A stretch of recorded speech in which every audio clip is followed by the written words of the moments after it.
for the better, and together we thrive. And it's the Together front end we stuff. thrive. So like about tagging, I made some new tags, and then also the titling, like.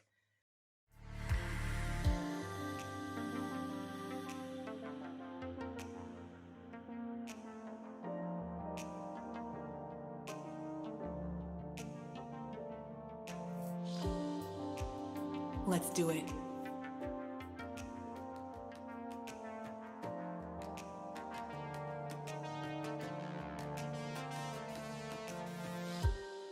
Are you my friend? I'll admit, I'm confused. I used to friend request and now I follow. Am I in this alone? I once thought that birds flew solo, each bird on its own, just feathers and bone, relying alone on their wings to soar. Now I see that even though they move independently, they are part of something much greater than what they could be individually. And like a bird, I may sing to my own music and dance to my own drum, but connections round me, reminding me that I am not alone. My purpose is greater than me, myself, or I. I once believed that whether or not I chose to use my gifts was my prerogative. But does bearing my talents to you or I any good? Pardon my mind delay. Sometimes I may need to remind my mind what it's capable of. Jog myself from doubt to a confident state. See, I am not alone, my friend. And neither are you. I see you. We are in this flock together for the better, and together we thrive. Together we thrive.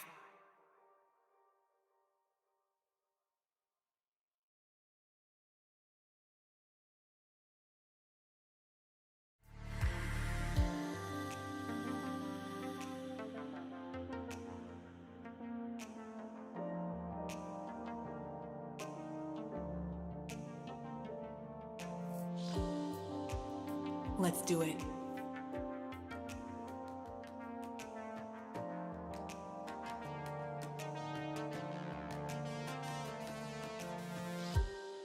Are you my friend?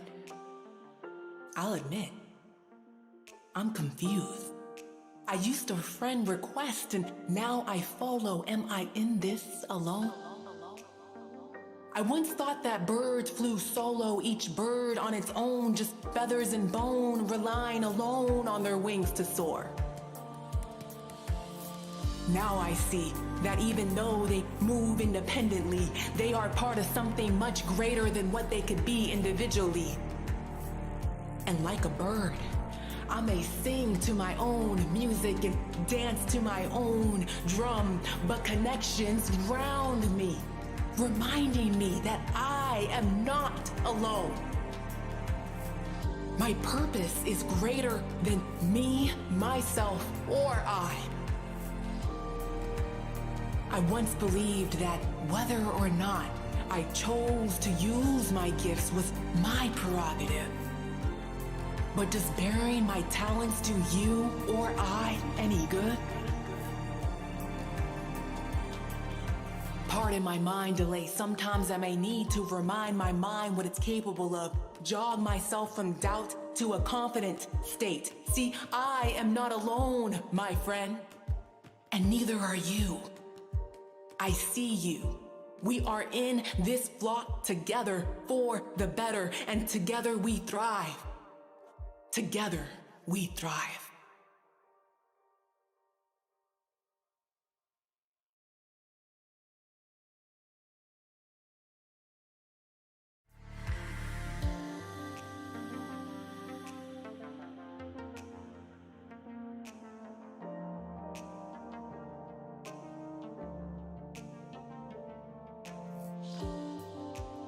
Let's do it.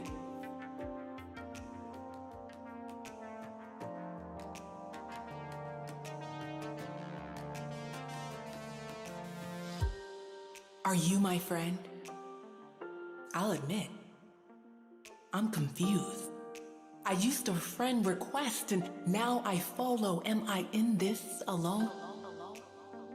I once thought that birds flew solo, each bird on its own, just feathers and bone, relying alone on their wings to soar. Now I see that even though they move independently, they are part of something much greater than what they could be individually. And like a bird, I may sing to my own music and dance to my own drum, but connections ground me, reminding me that I am not alone. My purpose is greater than me, myself, or I. I once believed that whether or not I chose to use my gifts was my prerogative. But does bearing my talents to you or I any good? Pardon my mind delay. Sometimes I may need to remind my mind what it's capable of. Jog myself from doubt to a confident state. See, I am not alone, my friend. And neither are you. I see you. We are in this flock together for the better, and together we thrive. Together we thrive. Greetings and welcome to Golden Sessions with Doc.PEACE on KNSJ 89.1 FM radio. I'm your host, Doc.PEACE, Doctor of Pharmacy, Transformational Rhythmic Speaker, and Empress of Empowerment Calibration. As a business coach, I empower natural healers to transform their creativity and expertise into abundant soul purpose. So Golden Sessions is a time for us to connect and reset with doses of inspiration to empower confidence and foster global unity. So if you are looking for a dose of inspiration to empower your confidence in the face of any obstacle, you're in the right place. During this segment, we feature golden starlings from all over the world who are shining their light bright to ignite our light within and remind us all that together we thrive. So without further ado, I'd like to introduce you to our guest for today, Sibyl. Welcome, Mo. Thank you so much, Dr. It's really a huge honor to be here. Yes, it's so incredible to have you as well. So Sibyl, you are an assistant professor of pharmacy and health economics and outcomes researcher who conducts research in cancer disparities and qualities of life. You're also a polyglot and you speak 3.25, Yes, 3.25 languages, there is. including Korean, English, and a quarter of French, Yeah, as well as your native language, Yoruba. Wow, that's incredible. thank you. Thank You you are so so much. very welcome. So, how did you get to be this polyglot? Honestly, that's the first time I've ever heard that word before. Oh, I think in this grand scheme of things, I'm probably on the very lower rung of that, totem pole because, there are people that speak like maybe up to like 10, 15 languages. I've always been fascinated with culture, especially the differences that kind of like abound in us. When people think about culture, they think about similarities. I do acknowledge the similarities, but I've always had a knack for like the differences, not as a way to, point and be like, oh, you guys are one in this area, but just to learn about things I probably don't know about. So I have a knack for like learning new stuff, and I've always been that child, reading the encyclopedia before internet became a thing. So I remember one of my first CDs that I got on my computer, not my computer, but the computer that I had access to as a child was Encarta, which was like Encarta, which was a thing by Microsoft, and you could learn about different kinds of culture. It really blew my mind. So yeah, Ooh, all of that just condensed to this very moment of exploring additional cultures than the ones that I'm currently familiar with. wow. So that's incredible. So you've been a walking encyclopedia all your life. Yes, yes. So I mean, I was just armed with a lot of useless information. I was the one that would maybe like read about how people like cooked rice or just things that most people wouldn't find interesting. And but I say all of that not to take away from the fact that I like to know stuff. I think at the core of it is just being curious about people's way of living and how we can at the end of the day understand the differences because I feel like what we do most of the time is we only want to stop at the similarities, and when differences arise, we kind of shut people out. But I don't think differences should be looked at as things that are positional. They're just opportunities for us to like learn, understand, and even if we don't agree, but at least acknowledge that okay, that's how they do their stuff and it's different from how I do mine, and that's okay. Mm, yes, yes, that's so true. Yeah. That's okay. Definitely. So I understand that you were born in Nigeria. Yes, Your I was. native language is Yoruba, one of the Hmm. three tribes in Nigeria, one of the Correct. main three tribes in Nigeria. I understand how you learned to speak English and French because Nigeria was colonized by the French. However, how did you get to speak fluent Korean? So just a little bit of corrections. Nigeria wasn't colonized by the French. It was actually colonized by the British. But if the French had not been very lazy, I surrender. That's a joke right there. They could have conquered my country because Nigeria is surrounded by so many francophone, countries. And so French was really easily offered in schools, kind of like how you have, Spanish being offered here in American schools. So French came easy for me Mm, as a way to kind of explore it, but I didn't have that interest. It was just an elective you could explore, and I did that up until college, but I wasn't interested in French people. Sorry, I wasn't interested in their culture. The food didn't tickle me my fancy. I didn't like the movies. Like, there was nothing about apart from the language and the fact that if you go left, right, the border of my country, everyone spoke French. That was just the only interest that I had. But moving here, so I remember that growing up, I used to read a lot, and so coming to the US was almost like Christmas came every day for this little person here, because all the cultures I had explored beforehand, I met the people from those countries. So when I would tell them things about their country, they were like really fascinated. How did you know that? And it wasn't things that they would hear on CNN, because usually all these major news stations is when things really turn bad in your countries. I get to hear about your country, usually from a very bad perspective. And so I think the US was I loved being here because I could really talk to people, and being an international person myself, people that I really connected mostly with were those that spoke that language of belonging. Not necessarily my mother tongue, but that neither here nor there kind of language, and that connection to start something anew and make something for yourself. So I've naturally gravitated to, international people, foreigners. And Korean was in grad school really. I had a Korean classmate. I had asked her, hey, can I borrow your note after class to kind of fill in the spots that I missed? And she's like, yeah. And then on the top right of her note, it was she had doodled in Korean. And I was like, what is that? She's like, oh, that's my language. I'm like, oh my gosh, it's so weird. I mean, there were like circles and rods. I'm like, I just, I didn't think much about it. So fast forward 3 years later, we were lucky enough to get two internship spots in a very top biotech firm in Boston. Because of the high cost of living, we decided to like stay together. And every day we come out from work, she had this rice cooker that had hot sticky rice from work every day. And I'm like, you eat rice pretty much breakfast, lunch, and dinner. And she's like, yeah, pretty much we eat rice every day.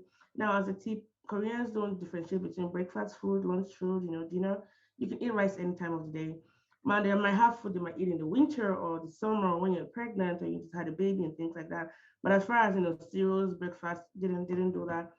I'm like, how do you guys eat rice so much and you get to be this, skinny? As a Nigerian, we eat rice like by the tubs, and you have to eat, for every spoon you have to like say like 5 Hail Mary, because that's like calories right there you're adding. And she's like, oh, we don't really eat rice that much. Like we eat it, but they flip the pyramid upside down. Whereas rice was like a side dish, and so they complemented their dish with vegetables and meats and so much stuff. And I'm like, wow. And so I started learning more about her culture. I realized that you know I didn't have to like cross a huge margin to like adapt to the taste of the food. So take for example, I hated pickles when I moved to the US. I didn't get it. There wasn't reaching on my taste buds. But no with pickles. time, no pickles. But with time, I developed a likeness for it and I liked it. A likeness for it and I liked it. But with Korean food, there was no so much overcoming. Like it was almost as if I was born eating it. Like and I was like, I grew up eating it, and we talked about our parents. Realized that our moms, like, had some similar eccentric behaviors, like that whole thing of keeping like needles and threads in Danish cookie things. How Korean mom did the same thing. My Nigerian mom did, and so many other things. And I realized that we had so much in common that if I didn't have this opportunity to be in the same space with her, I'll just look at her like, oh, she's Korean, I'm Nigerian, and that's it. So that similarities and also the differences as well made me really understand that, oh, you know what? And the more I learned about her country, the more it really inspired me as a Nigerian. Our country is going through a lot of political instability. Korea has had their share of it, but it came out of that to become one of the powerhouses of Asia. So the hopes I have for my country as a Nigerian, I look at Korea and I draw those parallels. I'm like, there's still hope for things to turn anew. So yeah, that's how Korean became. And then, but I didn't think I wanted to learn the language. So the food gave way to like the entertainment scene. And then 3 years down the line, I had a gap between converting my student visa to a work visa, and I taught myself for 6 months, and so I'm a bit obsessed about things. When I love something, I'm super obsessive about it. So my friend just thought, give her like a year. But what it's been 4 years now, and I'm going strong. And I study Korean every day.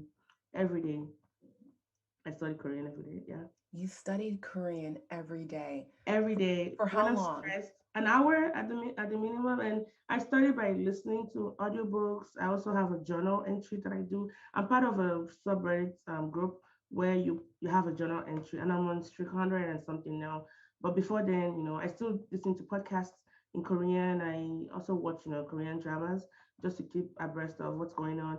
I listen to the news. I read Korean books, and yeah, it's a stress relief effort for me, and it's not stressful at all. I Wow, do that's enjoy it. incredible. Okay, Thank you. so your language is Korean, English, French, Yoruba. I have to ask, what was the most difficult, and what was the most easiest for you to learn of all those Of languages? course, Yoruba came easy, and I think maybe English. Of Hmm. course, Yoruba right now I still use it conversationally, but since I'm not with my people, I'm losing like the high level, top what they call Ijinle Yoruba, like the hardcore ones. But I'm super conversational at it. I'll say French was probably the hardest because I didn't have interest in culture, and so I've learned that I always tell my friends there's always a language out there for you. Find it. For me, Korean feels like a spiritual connection. And even when Mm. people are really complaining a lot, like, how are you able to learn this? I mean, I learned the script in an hour, Korean characters, I learned that in an hour. And that really opened my mind that it was just more than just, me not trying hard at French. I've learned French more than I've learned Korean. So I started learning French when I was in, primary school up until college. And let's just say all of that was about maybe 10, 12 years. I've only started learning Korean for 4 years. I mean, Korean is so fluent right now, way better than my French. And that's because there's a cultural connection, which I was lacking in the French. So the French was harder because I wasn't interested in the culture. And that's very, very important. Beyond just learning a language, why are you learning it for? You know, for me, it's just beyond, a fad. It's almost like learning a new language gave me a key to this world that never really existed. I don't know if you've seen this movie Labyrinth, where you enter this Hmm. new world. That's what Korean has done to me. Like it's fast becoming replacing Yoruba as my emotional language. If I want to curse at somebody, cutting traffic in front of me, I curse in Korean. Don't tell my mom I still curse. If I want to like, just like exclamations you make as a Nigerian, like oh, I do that in Korean. So I've learned all the bad words. This is kind of bad, but it's just not even my brain right now. It's hard for me to switch. I'm talking to my husband. He doesn't speak Korean, by the way, and I say something to him, and I have to cut myself. Oh my gosh, the wrong audience, wrong audience. Switch, switch, switch. Sometimes I even forget like words in English. I know it in Korean. I'm like, what's that thing? Think I'm a bob. Like, what's that thing called? My brain is, is naturally and it was effortless. Now, I'm not gonna say Korean was super easy learning, but because of that huge interest I had, combined with my, obsessive behavior about things I really like, it made for an easier process.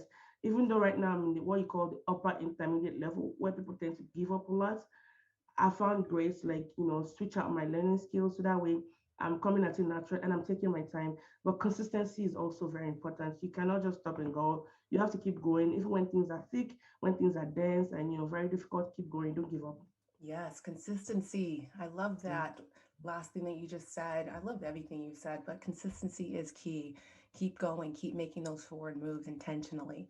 So I'm curious, as an assistant professor of pharmacy and health economics and outcomes researcher, how does how does how does learning or knowing these languages actually impact your work?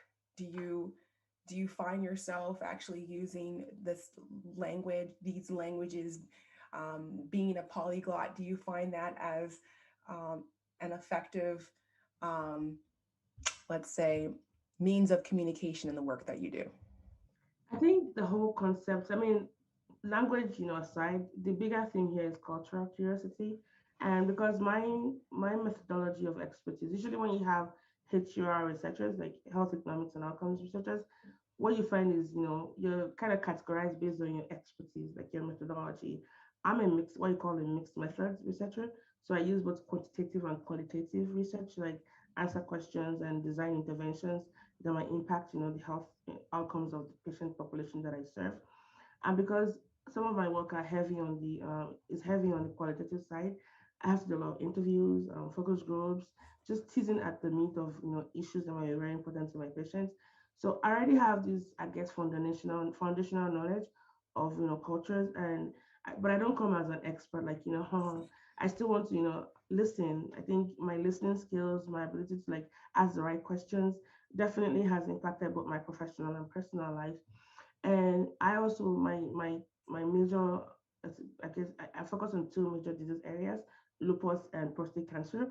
Now, prostate cancer typically, I mean, it affects men equally, but we find out that Black men, have like worse, outcomes as far as the increased rate of, diagnoses, and also there are disparities in how they die quickly and the aggressiveness of disease.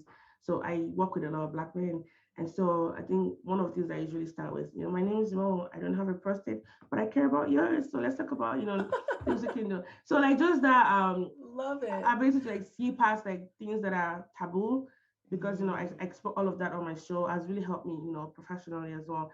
But I think it's just staying curious, knowing that you don't know everything, Yes. and giving that space to be taught by people that you're serving. So yeah, Yes. that's something that I really, so I think it's just called Yes. curiosity.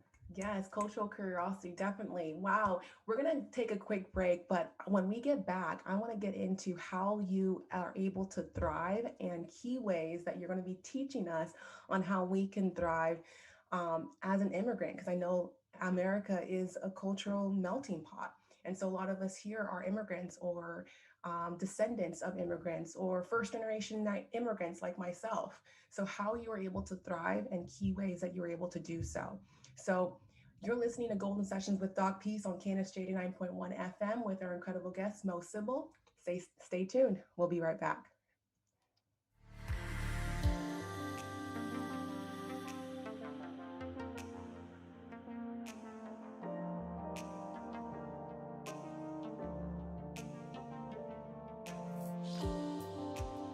Let's do it.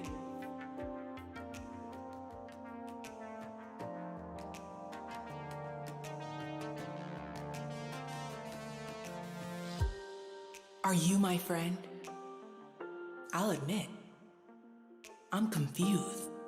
I used to friend request and now I follow. Am I in this alone? I once thought that birds flew solo, each bird on its own, just feathers and bone, relying alone on their wings to soar. Now I see that even though they move independently, they are part of something much greater than what they could be individually. And like a bird, I may sing to my own music and dance to my own drum, but connections drown me, reminding me that I am not alone. My purpose is greater than me, myself, or I. I once believed that whether or not I chose to use my gifts was my prerogative. But does bearing my talents to you or I any good? Pardon my mind delay. Sometimes I may need to remind my mind what it's capable of. Jog myself from doubt to a confident state. See, I am not alone, my friend. And neither are you. I see you. We are in this flock together for the better, and together we thrive. Together we thrive.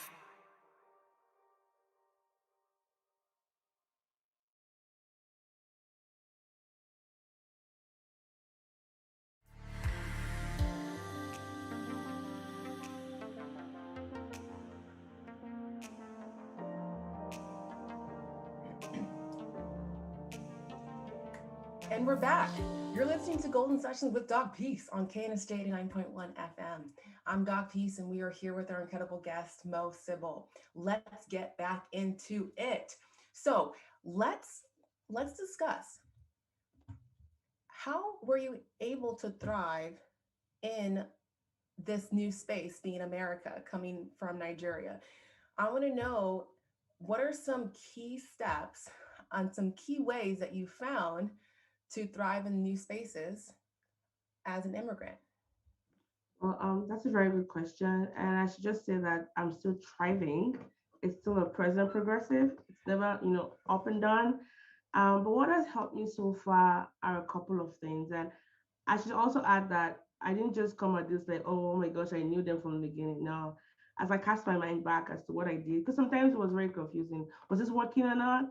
Because I'll say that sometimes as an African navigating America, Americans can be quite weird. And when I say Americans, I mean like, white people can be quite weird sometimes, especially the way you feel like they perceive you, or maybe just the differences in culture, which I understand.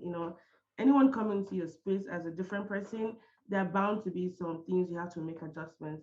But I also want to say that it shouldn't come from just the immigrant, right? And it's why I always stress that assimilation to me should be a two-way street, not just coming from the immigrants. As far as much as I've left my country to come here, usually for a particular reason, it could be political, economical, it could be financial. In my case, it was academical and a little bit of economical, to kind of like do that upward mobility stuff. Is you also have a lot to learn from my culture as well. So I see like Mm, a collage in a way. You bring yours, I bring mine, and then we thrive together. So for one is just understanding that it might be hard to find your people. You know, as an African, we're very big on social cohesiveness, and I say this as a general statement. I don't mean all Africans are like that, but we're good about that concept of villagers. You know how to say it takes a child to raise a village. I grew up like that. I knew my neighbors, I could just go in anytime. There was no my space, your space.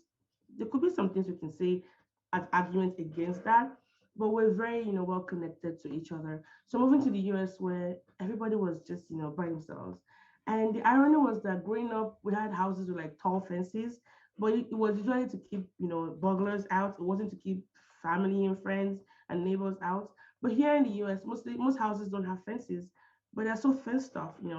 I wow. live in a suburb now where it's so difficult to still connect to my neighbors because everybody just want to keep to themselves and all that. So for people like me that really long for that connection, it's gonna be a little bit difficult. But don't give up. Like I said earlier on, I found my people, international people, to have friends. My friend list was like a United Nation, summit. I don't care what skin color you are. I don't care, what country you're from. I don't care what kind of food you eat. As long as our values are similar, then I have you, in my space. And so just find your people out there. They might not people that you're used to, but give yourself the opportunity to be surprised by somebody. And so I have learned a lot from a lot of my friends.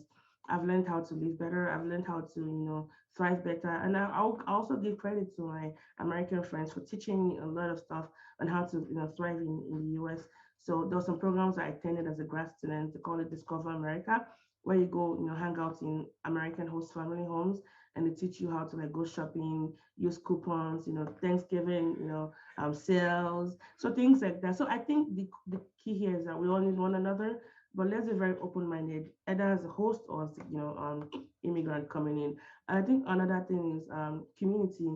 You know, and still ties to the first point is find your people. You cannot do life alone. America also reminds you of that. It's super isolating. Let me give you an example. When my mom comes here, she's always wondering, how do people live here? You don't even see your neighbors. Nobody's coming out. How do people survive in this country? But I always tell her that, now we have to schedule everything. I miss those times when people just knock on your doors. I still have some friends that do that, which I love. They just knock on your door. I was just passing by, I want to say hi. You don't have that a lot all the time. Well, find your community. Don't do life alone, right? There's always somebody that cares for you, that will understand you. Keep finding it. Yes, you might have been hurt by other people. Maybe they've said some remarks about the way you looked, or maybe made some very hurtful remarks. But don't retreat and let that, destroy your very essence. Still go out there and find your people. It could be through church, your mosque, or I do Toastmasters. I found people through that. I also do some public speaking. I found my people through podcasting groups. So find your people out there. Your interests could be one way that can help find people that might connect with you. And stay close to your source. As a Nigerian, it's very important for me to also stay close to my, especially my parts of my culture that I really, really love. And I think are still things to hold on to. Now there's some things about my culture that I had to discard, but it's that process of still growing. So we're very big on people. We're committed. We're loyal. If I say I'm gonna be somewhere, I want to be there. We can go to the end of the world to celebrate with you. So things like that. So I'm still vivacious. I still host parties. I mean, now that it's safe, I wasn't doing that during COVID, by the way. So let's put that out there. Now that it's safe, I still do I do parties for international students because I'm still very much interested in giving back because people have poured so much into me. So I do I cook a lot. So I cook different kinds of meal. We sit around my brown table. We talk about stuff. So yeah, things like as a Nigerian, I think being Nigerian is also being that love for life. We never give up. It's a Nigerian of the carry last. Like we never give up. We're die hard. We're resilient. And I appreciate that upbringing in me because a lot of things has happened in the US here, like immigration issues that could have just destroyed my soul, but I still held on, being hopeful. So yes, whatever works for you, just keep going, don't give up, and there'll be so many things that won't work your way. Like I said, we had some immigration issues in the beginning, and almost at the risk of just leaving the country because I wasn't going to do anything illegal. But I still stuck to it. I, reached out for help, and I'm finally in a position where I can say that I'm glad I stuck out. I didn't compromise any of my values because it was very important for me to do it the right way. So don't always listen to people that tell you to always go the shortcut, the short route, to do things that will destroy your soul. It's not the end of the world if you have to leave the country and come back, but determine what your bottom line is and don't go over that out of desperation. And always ask for help. Please always ask for help. In Nigeria, and I say Nigeria, it could be similar to other cultures, where we're very used to I'll call it helpful nutrition. You see somebody in need, you just quickly go and offer help without even them asking you for help. That can be good or that can be bad. But I noticed that here you could be crying and nobody will even stop by to say, "Are you okay?" Unless you say, "I need help," people just want to leave you. And so learn to open your mouth and say, "I need help." You have to be very, very specific about that. Like they say, a closed mouth is a closed destiny. So ask for help. It doesn't mean that you're weak to ask for help. Ask for help and do things in timely manners because you find out that unlike in our countries where there are extensions and grace, here some things close up within windows. So if you have to apply for that scholarship, if you don't ask for help in time, or tell your advisor, "Hey, I'd like to apply for this," it could just pass you by. You have to be very, very, proactive to get what you want here. So those are some of my tips. But as always, please don't give up. If I can do it, I came with 2 bags into this country and my carry-on, and all things I have right now cannot even fit 2 bags. And all that to say, don't give up on that hope. Whatever brought you here, keep holding on to that dream. I wanted to come, get my degree and do things that can help with cancer outcomes in my country, and it's something I'm still passionate about and I'm still working on. Your dream can come true is one of the things I like to add to that narrative. Yes, beautiful. Okay, so I'm finding 6 different specific ways that we can thrive in new spaces as an immigrant, or simply as someone who finds themselves as a quote unquote outsider in a new space. So the first thing you mentioned was don't give up. Keep making those forward moves intentionally. And then the second thing was find your people, not simply people who look like you or talk like you, but people who have your similar values. Find your community, stay close to your source. So stay close to your source, meaning don't forget your culture, don't forget your personal values, and then stay true to your values, which is a key aspect as well. And then also always ask for help. Don't be afraid to open your mouth. I love what you just said. A closed mouth is a closed destiny. And lastly, do things in a timely manner. Be proactive. Be proactive. Wow. Good stuff, Mo. Thank Thank you. you so much for sharing that light. Thank you. So now we understand what it is you do. We understand how you were able to come here from Nigeria into this new space and thrive in such an incredible light filled way. Can you recall a time that you weren't feeling so gold?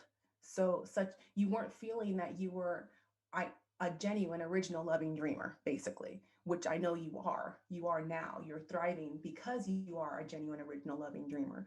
But can you recall a time that you weren't feeling so bright, so gold, and how did you get on track? Oh, I don't have stories for you, but let me just pick one that I think might be relatable to your listeners. So, a little bit of this would be, a lot of this would be a little bit of my personality, and also just the environmental factors, like being an immigrant here. So, I went to grad school. I went to the University of Texas at Austin. Hook'em Hans. It's quite a high competitive environment, and it's one of the reasons why I chose it. But that meant that you always had to bring your best. And I'd always known about mental health, but I didn't know that I was severely depressed until I was in grad school. And so when it was time for me to write my thesis, because I got my master's and then I went on to get my PhD, I couldn't write anymore. And if you know me, I like writing, like words just come out, easily for me. I couldn't write anymore. I had a block.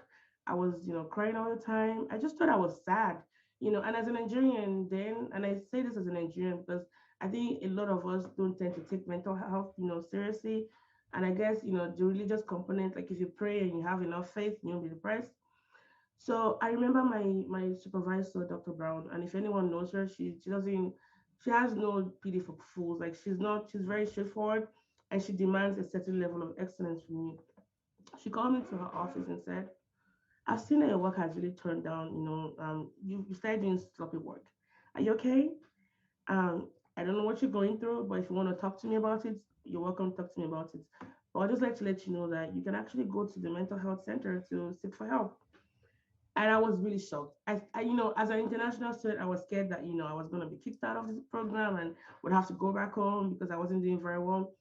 But in that moment, my very hardcore, tough supervisor told me it was okay to seek for help. So I took her words and I went to the counseling and mental health center. Well, it turned out I was really depressed, so I started going to group therapy. I started talking about, because I knew that I was kind of low on my functionality, and because I had this perfectionism tendency where it had to be black or white. I couldn't explore gray lines. So that was something my therapist told me. You need to explore gray lines. Like it doesn't have to be perfect all the time. Whatever you can write, just write it and give it to your professor to, read and read through and all that.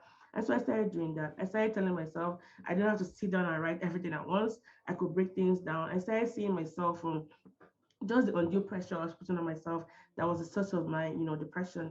And so I say all of that to say, therapy has been that, core thing. And I'm sorry I didn't talk about that when we talked about the tips for community building. Is I'm so big on therapy. I have been seeing the therapies on and off since then, and this has been like 7 years, or even maybe 7 years since then. And I'm big on therapy. I'm big on telling people it's okay not to be okay. You can always, talk to, because there's so many things that I think growing up, your environment, the way your parents raised you, even moving here, there's trauma everywhere. I mean, heck, COVID has been one huge trauma for all of us. Ooh, You're not supposed to live life alone and get it all done. So I'm very big on seeking help. If it's drugs you have to be on, and when I mean drugs, I mean like prescription medications to get better, do it. If it's talk therapy, if it's psychotherapy, whatever help you need, go get it done. And people see me as someone that is quite successful, but I always keep saying that it's taking a lot. If you can see just the things behind me, I'm like that, model that has a lot of hands behind that with pins and cloth pins holding that together. Because I've had people like, hold me together and, always remind me who I am. So those times were not golden times, and I still go through the rut of the moment, because I still have, depression, I say like an undercurrent, and sometimes things like pop up, but now I know the tools, I know where it's you coming know the from. tools. I know the tools. Go talk to my therapist. Yes. Being into my emotion. Why am I feeling this way? I've had to like explore. Like as a Nigerian, I felt like I was very muted to my emotions. You couldn't show some things. You couldn't like be sad about things. You had to just keep it going.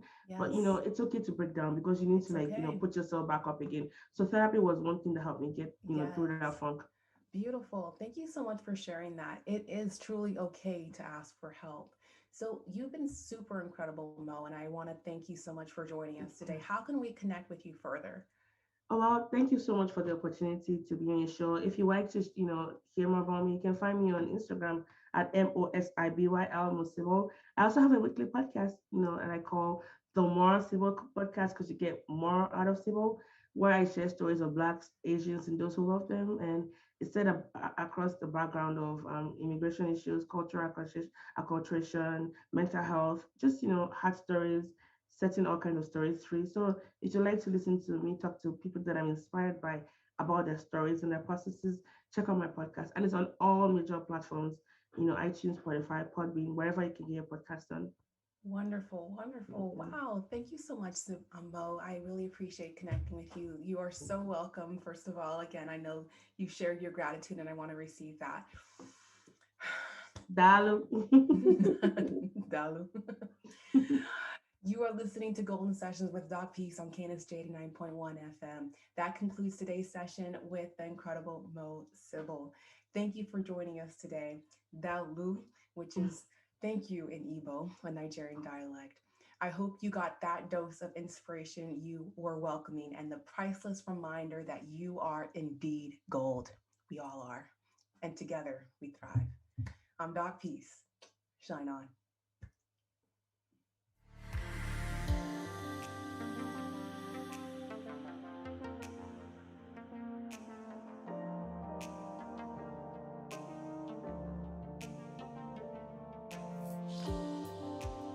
Let's do it.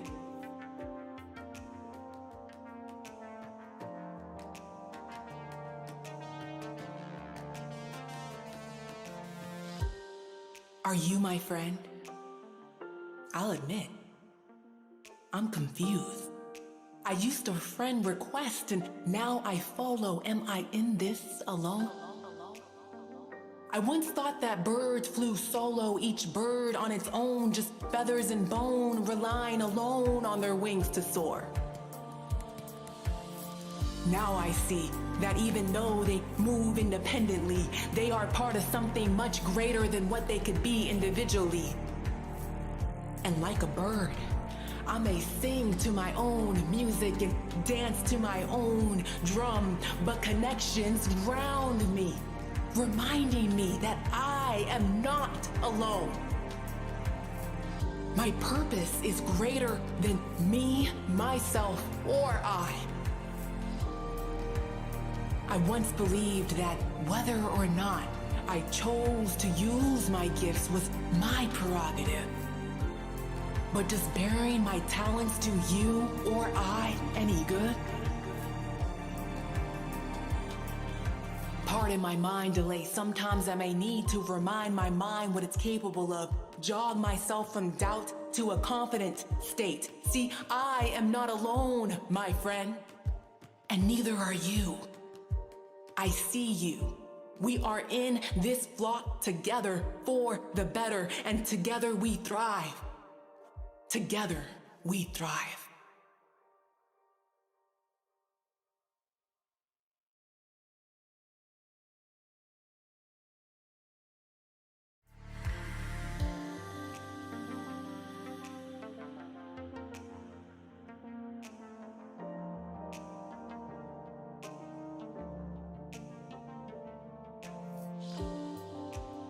Let's do it.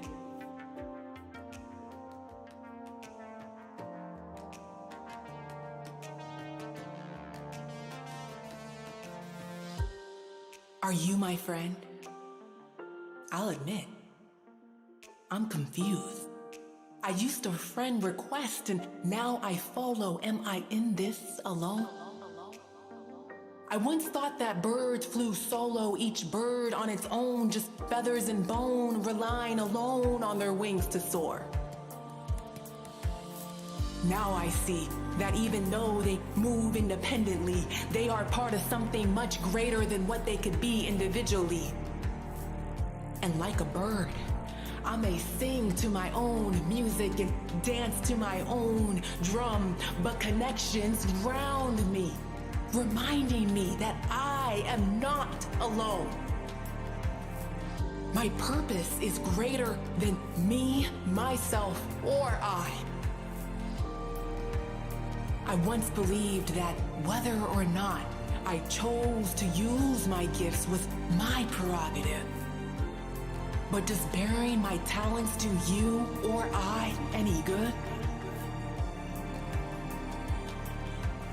heart and my mind delay. Sometimes I may need to remind my mind what it's capable of. Jog myself from doubt to a confident state. See, I am not alone, my friend. And neither are you. I see you. We are in this flock together for the better, and together we thrive. Together we thrive.